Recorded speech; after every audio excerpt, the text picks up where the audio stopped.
Welcome back, everybody, to a fresh new year. Thanks for joining us. I'm playing for keeps. Week one is under wraps, and we started a new year, so pretty exciting to have football back on in the fall. Everything's looking up for some of us. Others trying to get back in the fight here. So let's kind of go over the recap for week one, see where we're at. Sorry, I had to do this early. I'm going out of town tomorrow for until Sunday, so I would not have a chance to do it except for today. So we get an early recap this week. So welcome back, everybody. To start us off, we'll look at my lowly matchup. My stud team really put up a stinker this week, and Tao kind of I had a chance, a fake window-ish chance on Monday night, and Tao really put his foot to my throat and finished him off. Mortal Kombat fatality. So what sucks for me too is I had literally almost as many points on my bench as I did in my starting roster, and that's with one less player and with one of them on bye week. So yeah, pretty shitty GMing by me. I got 15 from Drew Brees, who barely threw a touchdown at the very tail end of Monday night.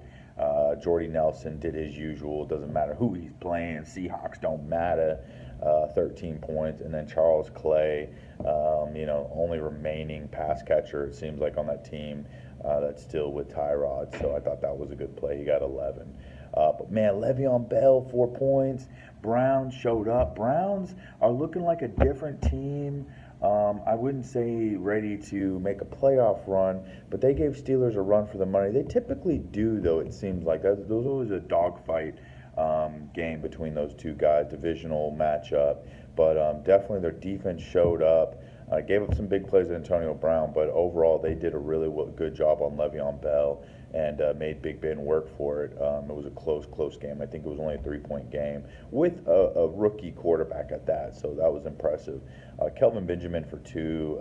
He could have caught a bomb touchdown. It was close. He got broken up in the end zone. So 66 ain't going to get it done. I definitely didn't get the win. Tal's team just went crazy. Sam Bradford on Monday night sliced and diced the Saints defense. I didn't get to see it. I was in class. But I heard he just kind of had his way with that defense. Leonard Fournette totally crushed the Texans. I mean, the defense was killing our offensive line. Leonard Fournette was like a bowling ball. They gave him a shitload of touches, and he's looking like the real deal. Who else? Fleener on Monday night had a touchdown. Dalvin Cook, another workhorse rookie. I didn't like the rookie thing for Tao, but for week one, it definitely worked out, and it's looking like they're both going to be workhorses. But yeah, he just murdered me across the board. He's our highest score of the week, 120. Yeah, put me out big time. Good win, Tao. Next up was White Tommy, or Maxwell as he likes to be called. I don't know what the hell that even means, if that's his real name or middle name. And he put the beat down on old Isaac. Isaac, oh man, Isaac's highest score was the Panthers D for 16. He had Kirk Cousins for 10, and no one else in double digits beyond that. So he put up 63, and might be the lowest of the week. His star-studded team really crapped it up. He did have Mike Evans on the fake-ass bye, so that didn't help, but still probably would have lost. Tommy had Cam Newton for 12, Jordan Howard for 12, a big 30 from the Jaguars, as we mentioned earlier, just crushing the Texans' offensive line. I think they had 10 fucking sacks, which I think is a franchise record, and they had one of their defensive linemen had like 3.5 sacks, which was a franchise record as well. So that was just an ugly game. And so yeah, he put up 91 thanks to that Jaguars D. He did lose David Johnson, though. We don't know how long the injury is going to be, but it sounds like a multi-week, if not season, half season at least, candidate for possible IR. So that's a big loss for him. He will get Odell Beckham back next week, possibly. It looks like probably. But man, losing David Johnson that's a crusher to his team. So hopefully he can fight through it, and we'll see what happens. But Tommy gets the win. Good win, Tommy. Louis always comes with it every year, even with some questionable keepers, I should say. He only kept Tyreek Hill, who had just a bomb touchdown and is looking like the speedster. He put up 21. Mike Gillislee, this dude, questionable GM move with Gillislee, and it paid off.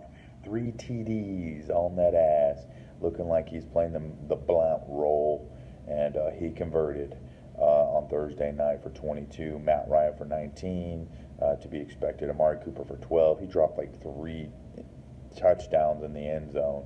I mean, they were the same. Some were the same drive, but still, he could have had a much bigger day. And then Steelers D 19 against Cleveland. So 115, second high score against Cesar, our 2-time in a row lowest record, bottom of the pack guy trying to break that mold. This week's not going to work. He started Andy fucking Dalton, who got him a whopping -4. How does a quarterback finish with -4 points? I don't know, but it was a bad fucking day for that entire Cincinnati offense. Melvin Gordon got him 13. Eagles D got him 24. Blair Walsh for 10 and Golden Tate for 11. 75. Didn't get it done. Cesar, you were bottom of the pack again, bro. You need wins desperately. Not even to make playoffs, but to just wipe your name clean of this, biggest loser 2 years in a row title that you own. Unofficial title. All right, to the next one. Matt Zhang versus Stevie. Is it just me? Or does Stevie's team does okay, but I feel like he slips in these wins every fucking year, right? He gets these bullshit wins and just keeps getting a good record. That's what happened here. 74-65. Stevie wins with a 74. Mariota for 18. Gurley for 15. Stefan Diggs comes up. Oh, Stefan Diggs won him the game on Monday night. I didn't realize that. For 21, he had 2 touchdowns at 90 yards. Killed the Saints defense in the first half. 0 from Ebron, -1 from Jameson Crowder, 1 from Patriots D. So he really 1 from AP. So he really only had 3 or 4 players that went off. The rest of the team did shit.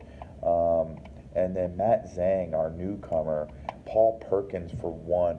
Honestly, the Giants defense looked like shit. Okay, offense.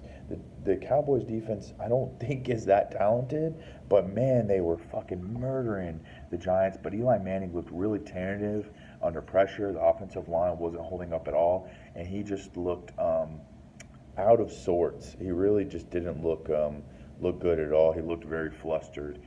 So Paul Perkins didn't look good either. He's a very just kind of non-special running back. At least he looked like it on Sunday night. And God, he wasn't really, good for 2 or 3 yards of carry. Nothing special. LaShawn got fed the fucking ball like a mother. I think he had 27 touches for 16 points. Big Ben for 16. Rest of his team kind of flopped. And 65 points, not getting it done. Sorry, Zhang. Better luck next week. KL versus Juicy J. Whoa, who's going to take this one down? KL with the win, 84-65. Thanks in part mostly to the Rams defense totally crushing Scott Tolzer, even without Errol Donaldson holding out. They had 2 returns for a touchdown. I think pick sixes for a touchdown. Kevin, you're welcome, sir, because I told you about the Rams defense in the main league. You followed through in the keeper as well. They really hooked you up in both leagues. I don't know if you won in the main though, but damn, if you lost after a 30 burger, that sucks. So you got 30 from Rams D, 12 from Matt Bryant, 18 from Derek Carr. Honestly, the rest of his team combined for less than 15, 20 points. So really didn't show up. He ended up starting Joe Mixon. I get it. Jay Ajayi was on a fake buy, but wow, I guess that was really your only option. Oof. Got the win, though. Old Juicy J thought he had him a squad this year. Zeke the Freak led the way with 14. None of his other players had double-digit points. 65 total. That's a herder. AJ Green 7. CJ for 8. Russell Wilson, man. Thought he was going to have a good year. Maybe he does, but I think that offensive line is really just getting to that offense. He just doesn't have much time in the pocket. He's always scrambling, and he put up 164 yards, no touchdowns. It's a herder, man. Hopefully he recovers next week. And yeah, so Kevin, you get the win. Juicy J, better luck next week. And then we go to our final. James Arevalo versus Sergio with the raw thing from last year. He still has it up. So what do we have? Holy shit. James had one player single-handedly win him this game. Kareem motherfucking Hunt. Who is this kid? Right? He was backing up Spencer Ware to start the season, which weird to me. If Spencer Ware was going like in the 6th, 7th round, then he gets hurt, and now Kareem Hunt is going in the 3rd. It seems so weird. The backup goes up because the starter got hurt. The guy who's beating him out for the starting job. I mean, I know it was going to be kind of a timeshare, but it's still weird to me. But James bid on it. I think he took him in the 3rd round, and the motherfucker dropped a 41 burger. Best game of his career was the first NFL career. He never has a game like that again.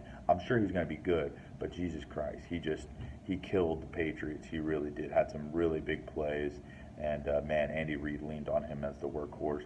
Dropped a 41 burger. James had 15 from Dan Bailey, 10 from Brady. I'm not even going to mention anything else. Good for 89 points. Rest of his team really sucked it up. Without that 41, though, this dude's probably taking the L here, even with Sergio's 75, a whopping 75.